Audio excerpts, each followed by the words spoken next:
السلام عليكم ورحمة الله وبركاته. إن الحمد لله نحمده ونستعينه ونستغفره ونعوذ بالله من شرور أنفسنا ومن سيئات أعمالنا. من يهده الله فلا مضل له ومن يضلل فلا هادي له. وأشهد أن لا إله إلا الله وحده لا شريك له وأشهد أن محمدا عبده ورسوله صلى الله تعالى عليه وعلى آله وصحبه وسلم تسليما كثيرا. أما بعد، أعوذ بالله من الشيطان الرجيم. يا أيها الذين آمنوا كتب عليكم الصيام كما كتب على الذين من قبلكم لعلكم تتقون أياما معدودات فمن كان منكم مريضا أو على سفر فعدة من أيام أخر. সম্মানিত ইফতার মাহফিলের আমাদের দিনী ভাতৃমণ্ডলী, আল্লাহ রাব্বুল আলামিনের প্রশংসা এবং প্রিয় নবী সাল্লাল্লাহু আলাইহি সাল্লামের উপর সালাত ও সালামের পর আজ 2রা রমজান 1447 হিজরি মোতাবেক 19 ফেব্রুয়ারি 2026 ইসলামিক কালচারাল সেন্টার দাম্মামে আমরা এই ইফতার মাহফিলে বসেছি, যেখানে ইফতারির আগে আমাদের পরম্পরা দিনের গুরুত্বপূর্ণ বিষয় নিয়ে আলোচনা হয়ে আসছে এবং সেটা হবে ইনশাআল্লাহ। আর তারপরে আমরা ইফতার করব। এক তো ইফতারের মজলিস হচ্ছে বরকতপূর্ণ মজলিস, যে ইবাদতের অবস্থায় আছেন, গুরুত্বপূর্ণ একটি ইবাদত, ইসলামের 5টি স্তম্ভের অন্যতম, যে সিয়াম রোজা অবস্থায় আছেন এবং সিয়াম ইফতার করে নেকি সাব্যস্ত হবে, ওয়াসাবাতাল আজর ইনশাআল্লাহ, যেমন হাদিসের দোয়ায় রয়েছে, সেই জন্য বসেছেন। 2 নম্বর কথা, যে যত সময় যাচ্ছে এ রোজার দিনে তত বেশি ক্ষুধা পিপাসা বাড়ছে, আর যত বেশি মানুষ আল্লাহর ইবাদত বন্দেগীতে কষ্ট করবে সে অনুযায়ী নেকি পাবে। তো এই সময়টা নেকির সময়, বরকতের সময়, রহমতের সময়। আর এই সময় যদি আল্লাহ এবং তার রাসূল সাল্লাল্লাহু আলাইহি সাল্লামের কথার আলোচনা হয়, যদি কোরআন সুন্নাহর কথা বলা হয়, হেদায়েতের কথা বলা হয়, দ্বীন ইসলামের কথা, যার মাধ্যমে আপনি দুনিয়া আখেরাতকে ভালো করতে পারবেন এবং দুনিয়া আখেরাতের বালা মুসিবত থেকে বাঁচতে পারবেন, জান্নাত লাভ করতে পারবেন, জাহান্নাম থেকে বাঁচতে পারবেন, কাল আল্লাহ কালা রসুল, আল্লাহ এবং রসুলের কথা যদি আলোচনা করা হয়, নির্ভেজাল দ্বীন ইসলামের কথা যদি শিক্ষা দেওয়া হয়, তাহলে এর চাইতে ভালো আর কি হইতে পারে। খায়রুকুম মান তাআল্লামাল কুরআন ওয়া আল্লামা, তোমাদের মধ্যে সবচাইতে ভালো ওরা যারা কোরআনের জ্ঞান অর্জন করে অথবা জ্ঞান দিয়ে থাকে। জ্ঞান অর্জন করছেন আপনারা, আর যিনি বলছেন কিছু, তিনি জ্ঞান দিচ্ছেন। খায়রুকুম মান তাআল্লামাল কুরআন ওয়া আল্লামাহু, কোরআনের জ্ঞান, এখানে তাআল্লাম বলা হয়েছে, শুধু কোরআন আক্ষরিক জ্ঞান নয়, অক্ষর সম্পর্কে জানতে হবে, যেহেতু কোরআন আরবি ভাষায় নাজিল হয়েছে। কিন্তু কোরআনের তেলাওয়াত আর কোরআনে শিখে নেওয়া যথেষ্ট নয়। কোরআনে আল্লাহ কি বলেছেন, আদেশ নিষেধ, বিধিবিধান কি রয়েছে, কি করতে হবে, কি ছাড়তে হবে, কি করলে আল্লাহ সন্তুষ্ট হবেন আর কি না করলে আল্লাহ অসন্তুষ্ট হবেন, আর কোন কাজ যে লিপ্ত হইলেই, কোন কথা বললে আল্লাহ অসন্তুষ্ট হবেন, জাহান্নামে যেতে হবে, এই সমস্ত কিছু কোরআনে কারিমে রয়েছে, রাসূলুল্লাহ সাল্লাল্লাহু আলাইহি ওয়াসাল্লামের হাদিসে রয়েছে। এই হচ্ছে দিনের মজলিস, আমাদের ইফতার মাহফিল। যেহেতু মাহে রমজান শুরু হয়েছে, রমজান মাসের গুরুত্বপূর্ণ অনেক বিষয় রয়েছে, সে সম্পর্কে প্রত্যেক মুসলিমের জানা ফরজ। যখন যেই কাজ আপনার ওপর আমার ফরজ হচ্ছে, সে সম্পর্কে জ্ঞান অর্জন করা ফরজ। না হলে না জেনে আপনি অন্ধকারে হাত মারবেন, অন্ধকারে হাত মেরে হাতে ভালো কিছু আসতে পারে যেটা আপনার উপকারী, আবার হাতে সাপ বিচ্ছু আসতে পারে, পোকামাকড় আসতে পারে। তো যারা জ্ঞানবিহীন আমল করে, ইসলাম সম্পর্কে জ্ঞান নেই আর আমল করে, রোজা রাখে কিন্তু রোজার বিধি নিষেধ সম্পর্কে জ্ঞান নেই, তাদের আমলগুলি হচ্ছে এরকম। আল্লাহ রাব্বুল আলামিন এই জন্য জ্ঞানকে আলোর সাথে তুলনা করেছেন, জ্ঞানকে দিনের সাথে তুলনা করেছেন, আর না জানা অজ্ঞতাকে অন্ধকারের সাথে, রাতের সাথে, রৌদ্রের সাথে তুলনা করেছেন। বিভিন্নভাবে তুলনা করে আল্লাহ রাব্বুল আলামিন জ্ঞানের গুরুত্বের কথা বলেছেন। সুতরাং বিশেষ করে এখন রোজা রমজানের সময় রোজা রমজানের মাসলা মাসাইলগুলি আমাদের জানতে হবে। কোরআনে কারীমে সূরা বাকারা আয়াত নম্বর 183 থেকে 87-তে রোজা রমজানের কথা আল্লাহ রাব্বুল আলামিন সংক্ষেপে বর্ণনা করেছেন। বিস্তারিত এর ব্যাখ্যা তাফসীরে রয়েছে, রাসূলুল্লাহ সাল্লাল্লাহু আলাইহি ওয়াসাল্লাম হাদিসে রয়েছে, সাহাবায়ে কেরামদের উক্তিতে রয়েছে। আয়াত নম্বর 183 দিয়ে আজকে শুরু করি। মহান আল্লাহ বলছেন, ইয়া আইয়ুহাল্লাযীনা আমানু কুতিবা আলাইকুমুস সিয়াম, হে ঈমানদারগণ, তোমাদের ওপর সিয়াম রোজাকে ফরজ করা হয়েছে। সিয়াম ফার্সি ভাষায়, উর্দু ভাষায়, আর সেটা বাংলায় গিয়েছে রোজা বলে আমরা জানি, কিন্তু কোরআনের ভাষায় সিয়াম অথবা সওম, বিল্লাহ সওম ফাইন্নাহু লি, ইন্নী নাযারতু লির-রহমানি সাওমা, কোরআনে সওম শব্দ এসছে এবং সিয়াম এখানে এসছে। কুতিবা আলাইকুমুস সিয়াম, সিয়াম মানে বিরত থাকা, সিয়াম মানে বিরত থাকা। সিয়াম ফরজ করা হয়েছে, তার মানে কিছু কথা কাজ আছে, কিছু বিষয় আছে, সেগুলি থেকে বিরত থাকতে, বেঁচে থাকতে হবে আপনাকে, দূরে থাকতে হবে আপনাকে। এর নাম হচ্ছে সিয়াম, এর নাম হচ্ছে রোজা। যে রোজায় আছেন আপনারা, রোজা সম্পর্কে বিজ্ঞ ওলামারা বলেছেন সিয়াম সম্পর্কে যে সিয়াম হচ্ছে 3 ক্যাটাগরির, বা রোজাদার, আমরা সবাই রোজাদার, এই যে যেখানে বসে আছেন বা সারা বিশ্বে যে যেখানে রোজা রাখছে মুসলিম ভাই বোনেরা, তারা 3 শ্রেণীতে বিভক্ত। সবাই একই শ্রেণীর নয়, কিন্তু একটা হচ্ছে একবার নিম্ন শ্রেণীর, একটা মধ্যম শ্রেণীর, আর একটা হচ্ছে একবার উচ্চ শ্রেণীর রোজাদার। এখন আপনার রোজা বা আপনি যে রোজাদার কোন স্টেজে আছেন, এটা আপনি নিজের পর্যালোচনা নিজেই করেন। 3টি স্টেজ বললাম। একটা হচ্ছে নিম্নমানের রোজাদার, সর্বনিম্ন রোজাদার, আর বেরোজাদার তো আছে, ও তো বাদই দেন, ওদের সঙ্গে বেশি কিন্তু মুসলিম সমাজ হতভাগা। সর্বনিম্ন আপনি নিম্নমানের রোজা রাখছেন আপনি একেবারে।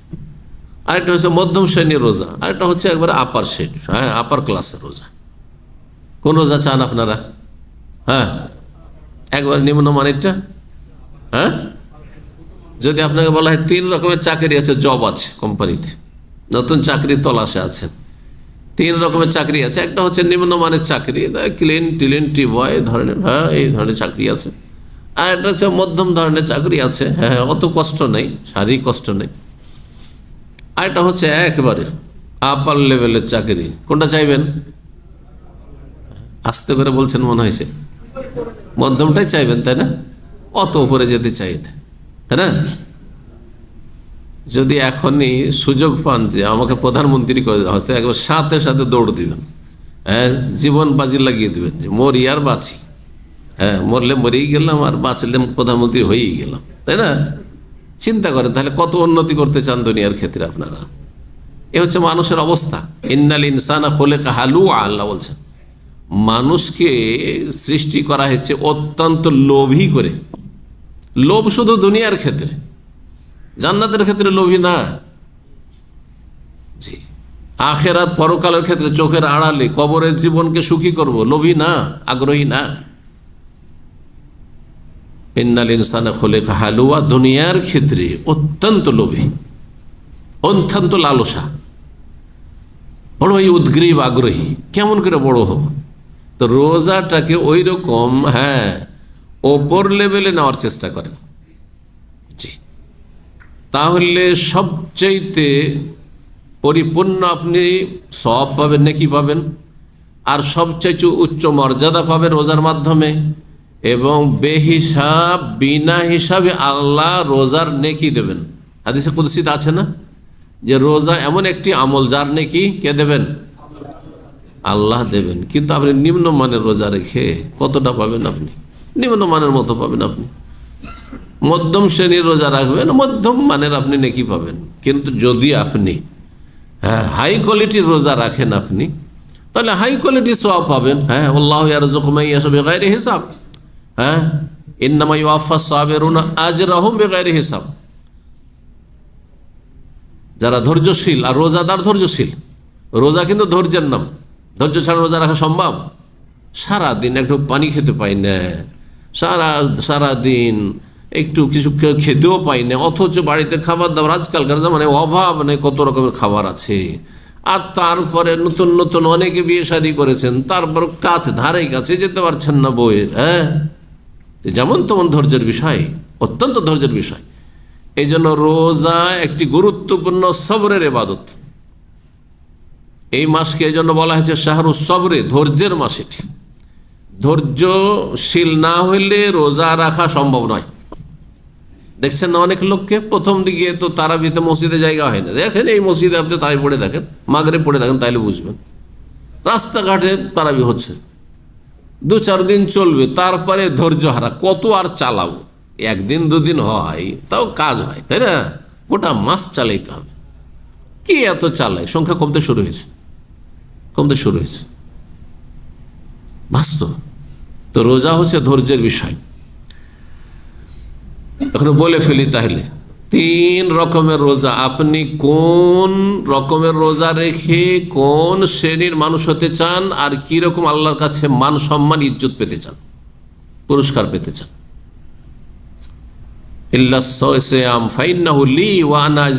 হাদিস কুদসি আল্লাহ বলছেন, রোজা একমাত্র আমার জন্য রাখা হয়। কারণ রোজা যদি কেউ না রাখে, কেউ টের পাবে, তার স্ত্রীও টের পাবে না, তার ছেলে মেয়েও টের পাবে না, তার বাপ মাও টের পাবে না, তার রুমমেটও টের পাবে না। বাথরুমে গিয়ে পানি খেয়ে নেবে, কি করে বুঝবে? বুঝার নেই। কিন্তু অন্য যে কোনো ইবাদত করেন না কেন, কেউ না কেউ টের পাবে। নামাজ পড়লেও জানতে পারবে, দান সাদকা করলেও জানতে পারবে, আর হজ উমরা করলেও জানতে পারবে। যা কিছু করেন না, মসজিদ মাদ্রাসা করে জানতে পারবে। এই যে আমি বেদিনের আলোচনা করছি, তাও মানুষ জানতে পারবে। মানুষকে লুকিয়ে এসব কাজ করা সম্ভব নয় সমস্ত আমলের ক্ষেত্রে। কিন্তু রোজা একমাত্র আল্লাহর জন্য খুলুসিয়াত পুরোপুরি থাকে, তাহলে রাখবেন, না হলে এত কষ্ট করার কি আছে? সবাইকে বলবো রোজা আছি, সবাই তো জানছে রোজা আছে, রুমমেটরা, কিন্তু কোথাও পানি খেয়ে নিলেন আপনি। যদি আপনি কোথাও ঢুকতে না পারেন, তার পানিতে তো ডুব দিতে পারবেন আপনি। পানির দেশের মানুষ, পুকুর আর নদীর দেশের মানুষ নদীতে ডুব দিয়ে পানি খেয়ে, স্বচ্ছ পানি, নদীর পানি, কেউ টের পাবে আল্লাহ ছাড়া? কেউ জানতে পারবে না। ওয়ানা আজিবে, এই জন্য আল্লাহ স্বয়ং নিজ হাতে রোজার নেকি সওয়াব দেবেন, মহাপুরস্কার দেবেন। বলুন আলহামদুলিল্লাহ। এখন নিম্নমানের রোজাদার কাদেরকে বলা হয়? রোজাদার 3 শ্রেণীর বললাম না। নিম্নমানের রোজাদার যারা শুধু পানাহার থেকে বিরত থাকে, সারাদিন খায়নি, পানি পান করেনি, কিছু খায়নি, কিছু পান করেনি। অধিকাংশ লোককে যদি জিজ্ঞাসা রোজা মানে কি ভাই, বলছে রোজা মানে সারাদিন খেতে পাবো না, সারাদিন কি করতে পাবো না, পানি পান করতে পাবো না, কিচ্ছু পান করতে পাবো না, খেতে পাবো, পানাহার নিষেধ একবার, এর নাম রোজা, ঠিক না? এটা নিম্ন কোয়ালিটির রোজা। যে এই ধরনের শুধু রোজা আছে, সারাদিন শুধু পানাহার থেকে বিরত আছে, সে মানে কি বললাম, বিরত থাকা, দূরে থাকা, শুধু পানি থেকে আর খাবার থেকে দূরে আছে, বাকি সব করছে, সব দেখছে, সব শুনছে, যা ইচ্ছা তাই শুনছে, যা ইচ্ছা তাই বলছে, যা ইচ্ছা তাই করছে, ঠিক না?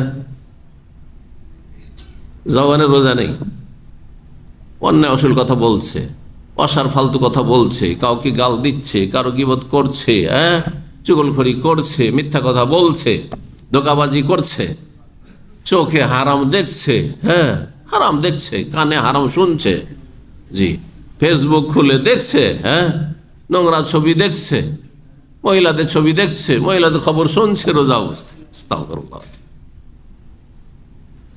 তাহলে রোজা তার কিসের? শুধু পানাহার থেকে বিরত থাকা রোজা।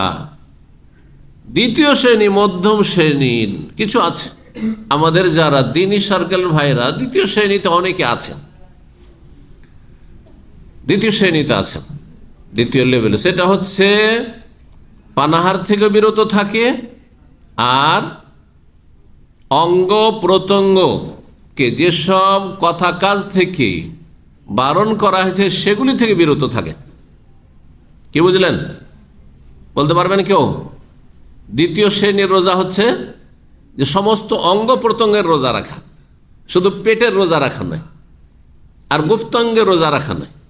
আর যে পান করে না, খায় না, আর স্বামী স্ত্রী মিলন করে না, তাহলে দুটো অঙ্গ, শুধু গোটা শরীর দুটো অঙ্গ রোজা রাখে। হ্যাঁ, লজ্জাস্থান রোজা রাখে, আর এই পেটটা রোজা রাখে। পেটকে খিদা পিপাসায় রেখেছেন, আর লজ্জাস্থানকে কাম বাসনা পূরণ করা থেকে বিরত রেখেছেন। দ্বিতীয় শ্রেণীর মানুষ গোটা শরীরে যত অঙ্গ প্রত্যঙ্গ আছে সবগুলিকে যেসব কথা কাজ থেকে আল্লাহ বাঁচতে বলেছেন, দূরে থাকতে সেগুলি থেকে দূরে রাখে। হাত দ্বারা অন্যায় করে না, চোখ দ্বারা খারাপ দেখে না, কান দ্বারা খারাপ কিছু শোনে না, জবান দ্বারা খারাপ কথা বলে না, জি, পা খারাপ কাজের দিকে উঠায় না, ব্রেন দিয়ে খারাপ চিন্তা করে, পাপের চিন্তা করে না, ইত্যাদি ইত্যাদি। কলব সোজা আছে, কলবে হিংসা নেই, বিদ্বেষ নেই, শত্রুতা নেই। তাহলে অঙ্গ প্রত্যঙ্গের রোজা রাখা, এই রোজাও যদি রাখতে পারেন তো অনেক ভালো রোজা মোটামুটি। কিন্তু তারপরে মধ্যম শ্রেণীর রোজা, মধ্যম শ্রেণীর রোজা, একবারে আপার ক্লাসের রোজা, উচ্চ শ্রেণীর রোজা, একবারে ফুল কোয়ালিটির যদি রোজা আপনি চান, তাহলে এর ওপর অতিরিক্ত কি করতে হবে? এই দুটো তো থাকতে হবে। পানাহার থেকে, যৌনাচার থেকে, আর গোটা অঙ্গ প্রত্যঙ্গ যত আছে শরীরের সবগুলিকে আল্লাহর অসন্তুষ্টির কথা কাজ থেকে বিরত রাখতে হবে। তার সাথে দুনিয়া, অধিকাংশ মানুষ দুনিয়ার কাল প্রয়োজন নেই, আছে না? এমন কেউ আছে যে আপনাদের টাকা পয়সার প্রয়োজন নেই? মানুষ আছে কেউ? ফেরেশতা ছাড়া কেউ আছে? সবারই তো টাকা লাগবে, সবারই তো খাবার লাগবে। আপনি না খেয়ে থাকতে পারবেন, আমি না খেয়ে থাকতে পারবো? তা আমাকে তো খাবার লাগবে, তো খাবার মানে পয়সা তো লাগবে, তাই না? কিন্তু অধিকাংশ মানুষ পয়সার পিছনে ছোটে, আর আপনি পয়সার পিছনে না ছুটে আপনি আখেরাতের দিকে ছুটবেন। আপনি দুনিয়া বিমুখ হবেন, আখেরাত মুখী হবেন, জান্নাতের দিকে আপনি দৌড় দেবেন। আপনার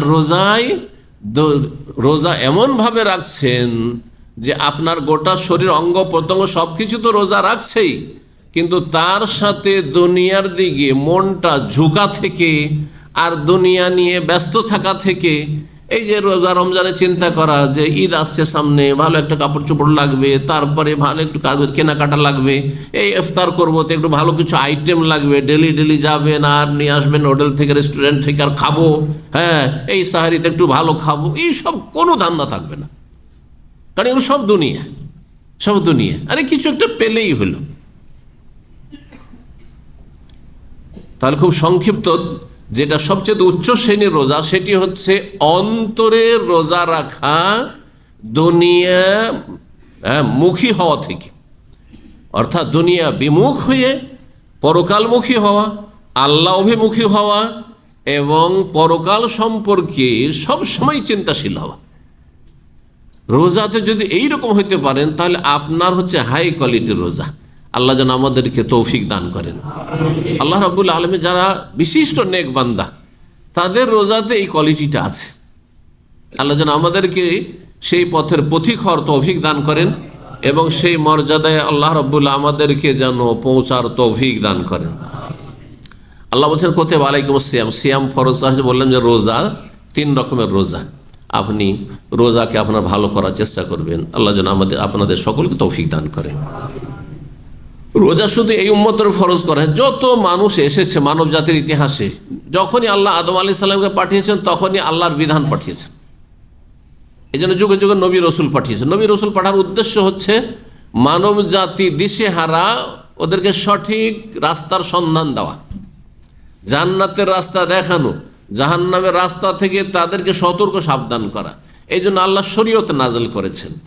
সমস্ত শরীয়তে ভালো ভালো কাজগুলিকে আল্লাহ রাব্বুল আলামিন ফরজ করেছেন, না হয় সুন্নত, আর মন্দ কথা কাজকে হারাম করেছেন, না হয় অপছন্দনীয় মাকরুহ। সমস্ত নবী রসুলের নিয়ে আসা দিনে, নূহ আলাইহিস সালামের জামানায় তো তাই ছিল।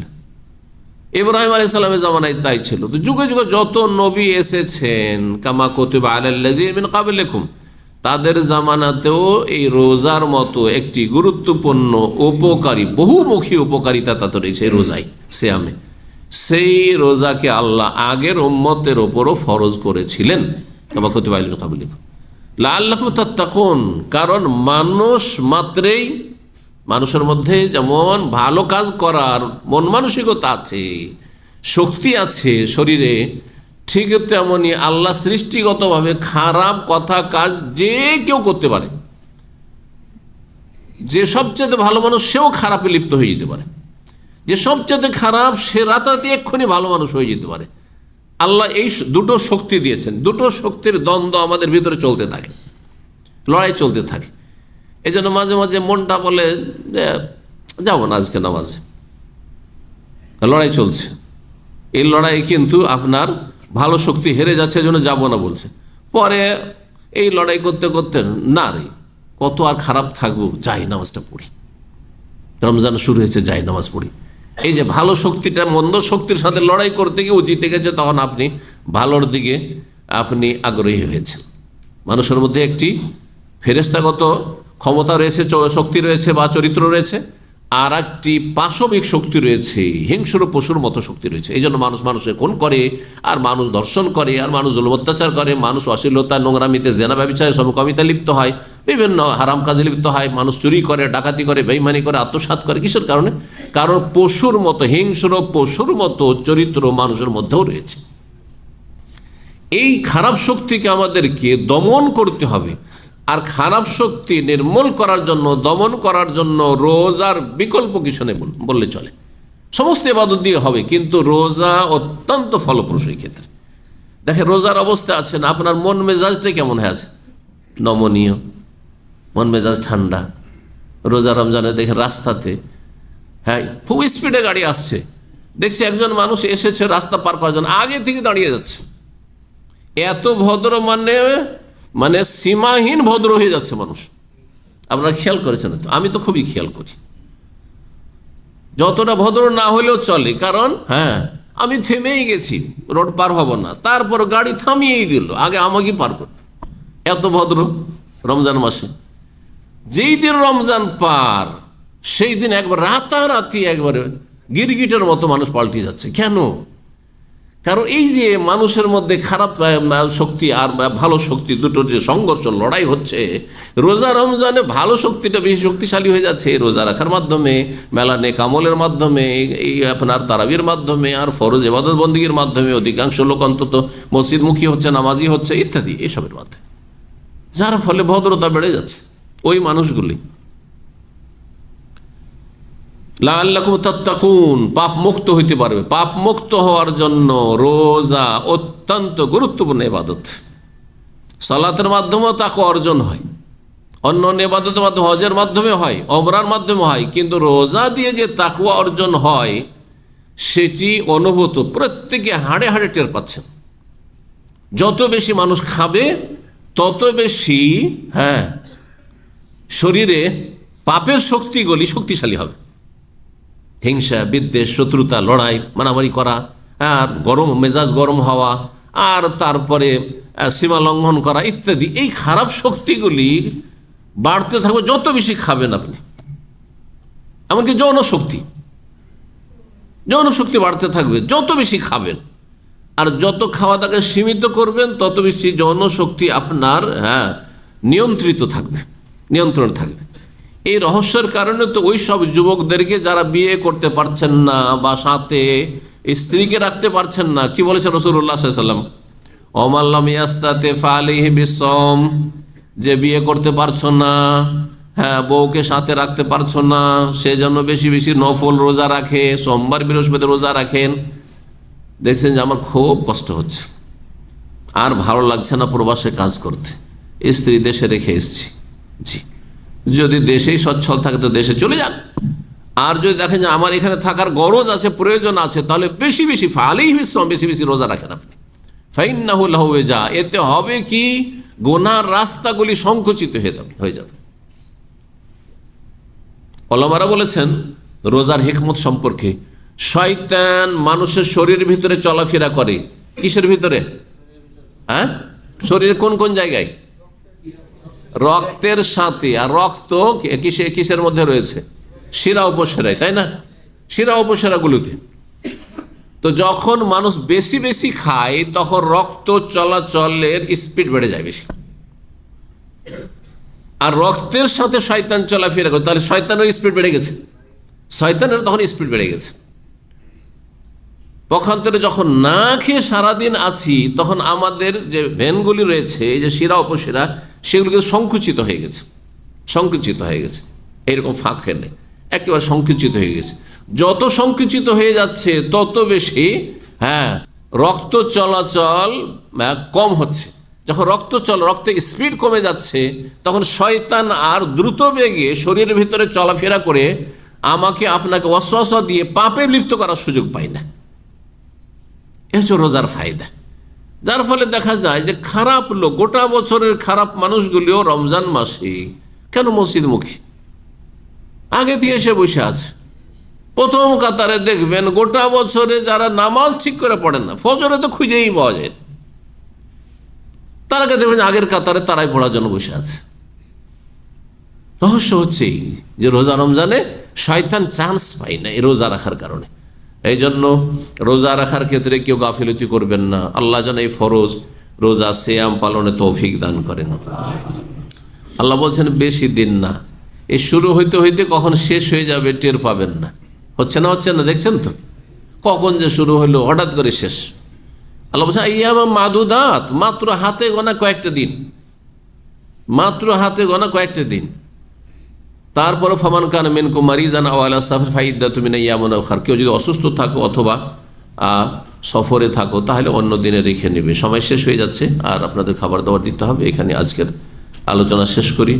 ইনশাআল্লাহ তাআলা হায়াত বাকি তো মুলাকাত বাকি, আমাদের আলোচনা ধারাবাহিক চলতে থাকবে। আপনারা যত আগে ভাগে চলে আসবেন ভালো হবে। আল্লাহ আপনাদের দিন দুনিয়া বরকত দান করেন। আল্লাহ রাব্বুল আলামিন আপনাদেরকে দুনিয়া আখিরাতে মান ইজ্জতের সাথে রাখেন। আল্লাহ রাব্বুল আলামিন যেসব ভাইরা বিদেশে এসেছেন কাজকর্ম নেই, তাদের কাজের ব্যবস্থা করে দেন, পেরেশানি দূর করে দেন, বালা মুসিবত দূর করে দেন, অসুস্থ ভাইদেরকে আল্লাহ সুস্থ করে দেন। সুবহান রাব্বিকা রাব্বিল ইজ্জাতি আম্মা ইয়াসিফুন ওয়া সালামুন আলাল মুরসালিন ওয়া আলহামদুলিল্লাহি রাব্বিল আলামিন।